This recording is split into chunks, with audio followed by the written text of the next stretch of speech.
Hey guys, welcome back to my channel. It is time for my October wrap-up since it is now the end of the month. I ended up only reading 4 books this month, so this is probably going to be a bit of a short video. I'm also a little tired because we had our Halloween party last night. I will put a couple pictures of that. And this is my alternate costume. As you can see, I decided to pull off a bit of a Draco Malfoy, and let's just get right into it. The first book that I read this month is one that I actually put on my top 10 Halloween reads rec list. It was the audiobook of Carmilla by J. Sheridan Le Fanu. This was written about 15 or 20 years before Dracula, and it is very quick. The audiobook is only about 3 hours, so I read it in like a day and a half, and it is just so delightfully trashy. It is a lesbian vampire gothic, and it just is beautiful. The basic plot is that young English girl Laura is living out in sort of the middle of nowhere with her father, who bought an estate out in somewhere in Eastern Europe, and they're just out walking their grounds late at night, and a carriage overturns in front of them, like on the path, and this mother and her daughter come out, and the daughter is dazed after the carriage accident, and so the mother asks if they can look after her daughter while she continues on her journey.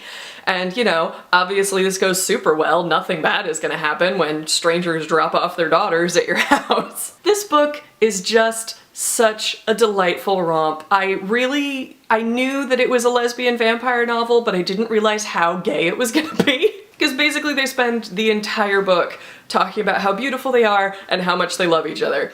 And, you know, that's just great. So the next book that I read this month was one that I did for the Pop Sugar Read a Book and Its Prequel reading requirement. So this was Cruel Crown by Victoria Aveyard. This is the prequel to Red Queen, which I talked about last month. I didn't really like this very much. I was kind of lukewarm on Red Queen, and then this was just very boring. It really didn't add anything. It was 2 novellas sort of put together into one. The first is about Cal's mother and, you know, how she ended up sort of devolving into madness, and then the second is about Farley, the leader of the militant revolutionary group. And they were vaguely interesting, but again, I kind of feel like I'd already gotten all of the information that was in them through reading Red Queen, so I really just didn't see the point.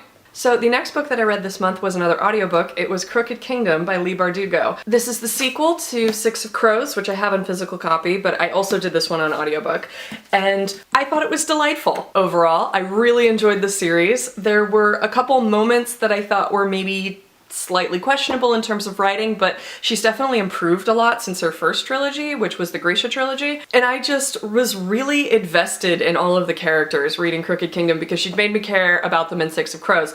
I would say that I think Six of Crows has a better plot in that it has more consistent pacing and you have a much more clear goal throughout the whole book, whereas in Crooked Kingdom they spend a lot of time kind of scrambling and it's a lot of sort of like mini heists, whereas Six of Crows is like one big heist. And so I still really liked the series and I still think it's really satisfying, and I really enjoyed all of the characters and I got really invested in all of them, but just in terms of plot I think it was a little bit uneven. And also, just a note on the audiobook, like the audiobook narrators somehow got worse. Like, they were really good in the first one, and then in the second one, like the narrator for Jesper, his voice is beautiful, it is smooth and it is deep and it is just, it sounds like chocolate. But in this second book, he had a real bad case of the wandering accent. Like, he decided that Jesper was gonna be Southern, except then also sometimes he sounded Texan, and then sometimes he sounded Australian, and then sometimes he sounded slightly English. So his accent was just like all over the place.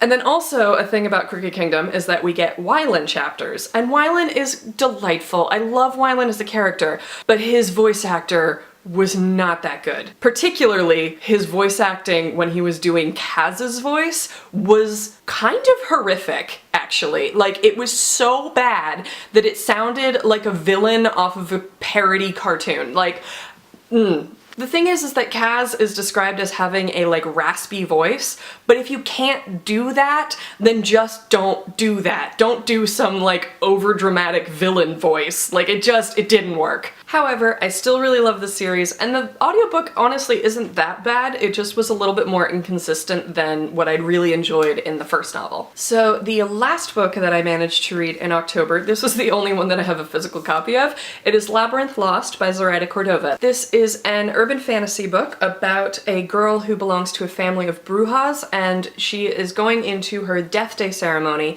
and she actually wants to get rid of her magic because she views it more as destructive than the rest of her family.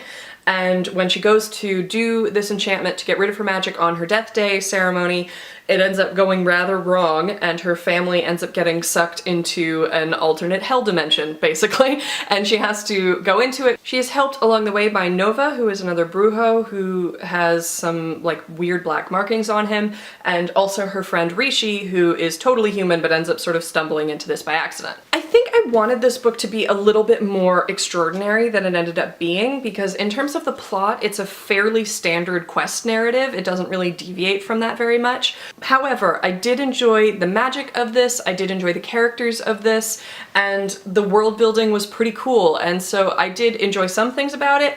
I wanted it to be a little bit more special than it was. However, almost none of the cast is white, which I really appreciated, and the main character is also bisexual. I also really liked the ties of family in this book, because so much of their magic is based on like their ancestors and the ghosts of their ancestors. There's a really big emphasis on the ties of family and family through generations, and I really liked that part of it too. So those were all of the books that I managed to get through in October. It was a light reading month. There were some things that I did manage to sort of half finish, but just didn't get done by the time I had to film this video. So real quick, some things that I want to get done in November, which, oh my god, I can't believe it's almost November. So the first of these is Rebecca by Daphne du Maurier. I've been talking about this one for a little while. I am finally making real progress on it. I'm about a little less than halfway through, and I am really enjoying it. It is a bit slow going, but that's kind of just the way that Gothics work.